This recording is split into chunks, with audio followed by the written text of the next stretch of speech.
Well, hello everyone. Welcome to the Shifts and Pucks news pack for Friday, June the 10th. Of course, you can follow us on Twitter at Shifts and Pucks, Facebook.com Shifts and Pucks, YouTube.com Shifts and Pucks, Twitch.com Shifts and Pucks. Subscribe wherever you get your audio, as well as on the Area 51 Sports Network, as we get ourselves ready here for the news as we head into the weekend. And a couple of things going on today to delve into. So we'll do that. Of course, we're back this weekend for another edition of our podcast there this week. So we'll touch on just Jesse Pugliarvi, as I have appeared to have stirred the pot in Edmonton once again for some reason or another. We'll talk about that, and we'll talk about some other news here. Of course, the Canucks signing Neil Zaman, the Stanley Cup playoffs, which will where we'll get started here. The conference finals, the Tampa Bay Lightning were down 2-0, remember, in this series. The Rangers took the first two games in Madison Square Garden. Then they were up 2-0 on the Tampa Bay Lightning in game 3, and the Lightning came back. Well, the Rangers in this game were up 1-0, actually, as well as Ryan Lindgren, unassisted, in the second period, makes it 1-0 for the Rangers. And then Mikhail Sergachev scores late in the 17:34, ties the game. And then this game's kind of quietly moving along, looking like we're heading to overtime.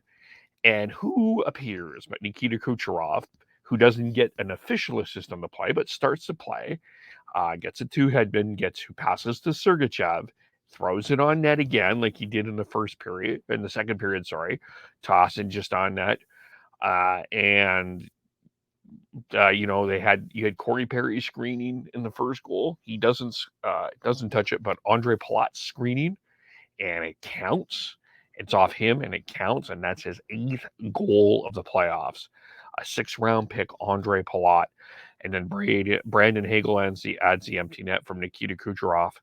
And guess what? The Tampa Bay Lightning are 1 win away from winning their 11th consecutive series and heading to their 3rd straight Stanley Cup Final.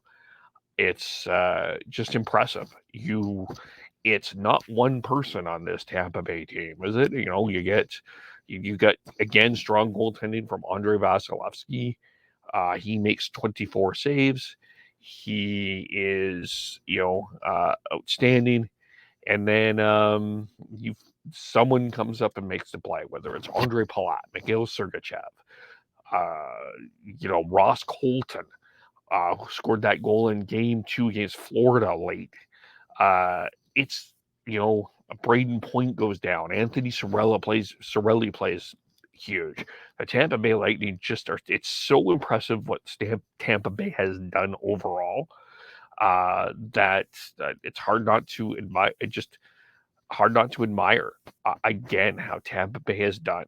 And you take all of the experience that Tampa Bay has done over the years, all of it, all of these games that Tampa Bay has played, whether it's bubble game or, empty, and then last year with COVID,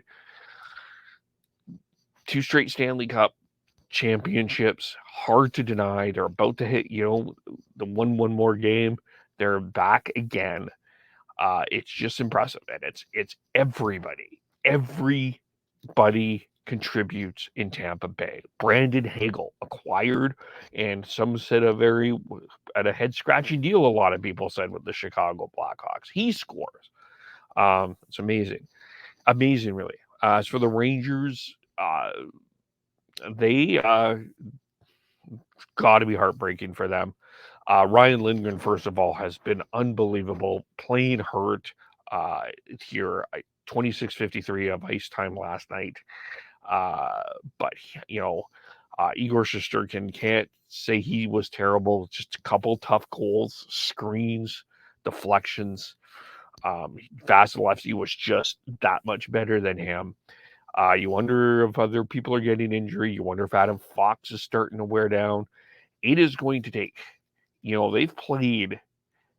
Tomorrow night will be their 20th game of the playoffs. They will need to get to the Stanley Cup Final. They will need to have played 21 games, as opposed to the Colorado Avalanche, who have played 14 games, 12, 8, 2 sweeps, and the 6 games, so 14 games. It's that takes a lot of toll on your body. So, and a lot of toll mentally, emotionally, and physically. Kudos to them. I don't think Philip Cheeto's healthy. I don't think Strome is healthy. I think there's a lot of unhealthy players because they're playing the max. They're 5-0 in elimination games. We'll see what they can do there, if they can bring it back to Madison Square Garden. But the New York Rangers, Tampa Bay Lightning, as they're winding down the Lightning, could be heading back to the Stanley Cup Final. They play tomorrow. Of course, some other news today. We'll touch on the Buffalo Sabres. Some news from the Buffalo Sabres today. Off ice, but both of them are off ice. But Ryan Miller, former Buffalo Sabres goaltender, former Vancouver Canucks goaltender, his number 30 will be retired. He played 11 seasons with Buffalo, led the team in wins. He was second all time in shutouts. He will have his number 30 retired.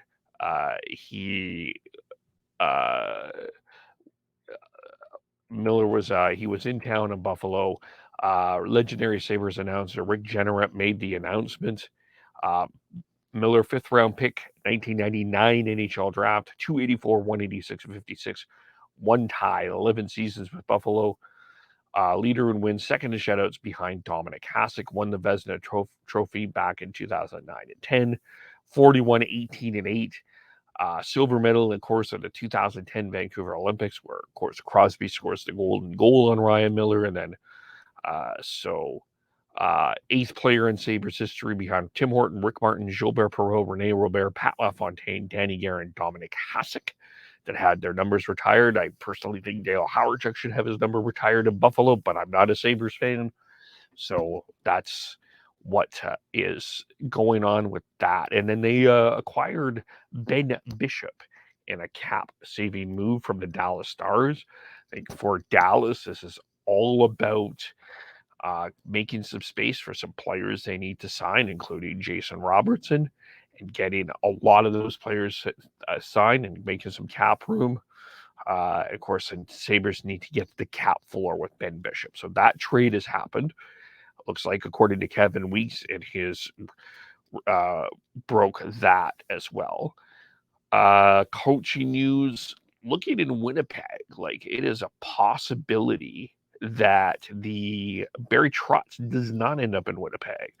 Of course, reports are indicating that the Jets may be looking around, because we haven't heard from Barry Trotz yet. Trotz hasn't made a decision, and a lot of teams have waited for Barry Trotz. Trotz not given an indication one way or the other. Then Bruce Cassidy got let go in Boston, and I think there's some interest there. As mentioned, looking like Dallas is going to go with Pete DeBoer. So will Winnipeg have to turn again to someone else to coach? So, and then Bruce Cassidy, of course, got an interview with Philadelphia. So we could see some things there as well. Meanwhile, just back to the Stanley Cup Final. The schedule was announced today. Avalanche will host game 1. It'll either be on June 15th or June 18th, depending on how long this Lightning Rangers series lasts. If it ends on Saturday, if it ends tomorrow, then we'll have everything starting on the 15th, which will be a Wednesday. If not, it will start on Saturday. The 18th of Game 7 is on Monday. So we're close to getting that started there. And so that's what's going on as well. WHL, of course, WHL Final continues tomorrow as the Edmonton Oil Kings head back, air quotes, home to Edmonton to face the Seattle Thunderbirds. It will be a Thunderbirds home game as in Edmonton, but the Oil Kings have the opportunity to wrap that series up after the Logan Dehania scored with 4 seconds to go officially to give the Oil Kings the 3-1 lead. They have lost 2 games this entire WHL run. Very impressive run for the Oil Kings. They're 1 win away there from getting that done. As far as other CHL action, though, and then here in terms of what's going on there, we've got the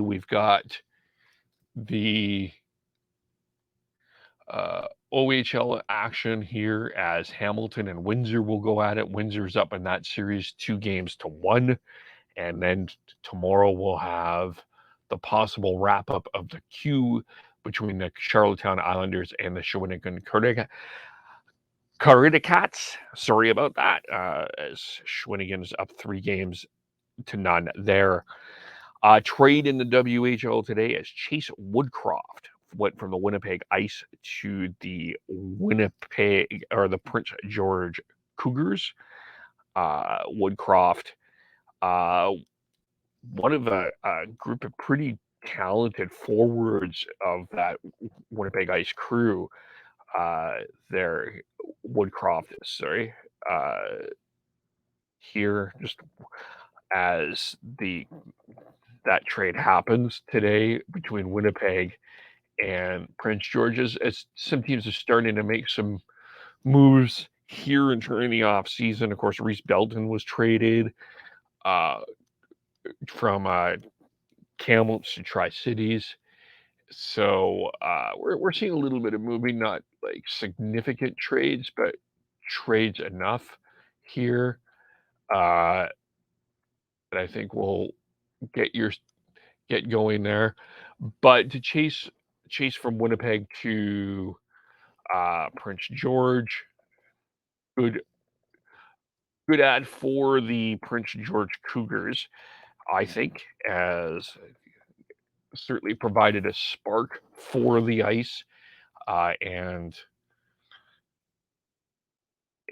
I think, Prince, it's going to be interesting with Kamloops. Wheatcroft, of course, it's a 4th-round pick.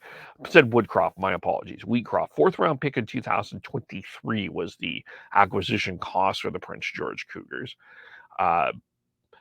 But I think Wheatcroft will be a good add to add some forward depth in Prince George. They, got some playoff activity this year. I think they're taking a step in the up direction, and I think they'll want to be competitive this year in the BC division.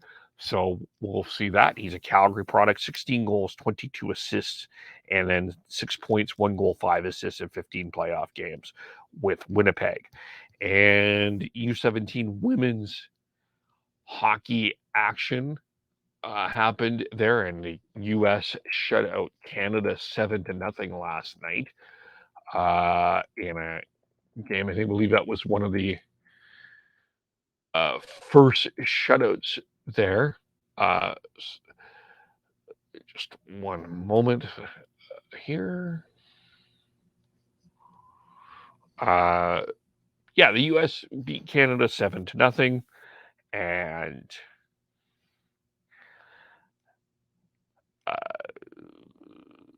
last night, of course, that starts that tournament there as well. So we got lots going on. But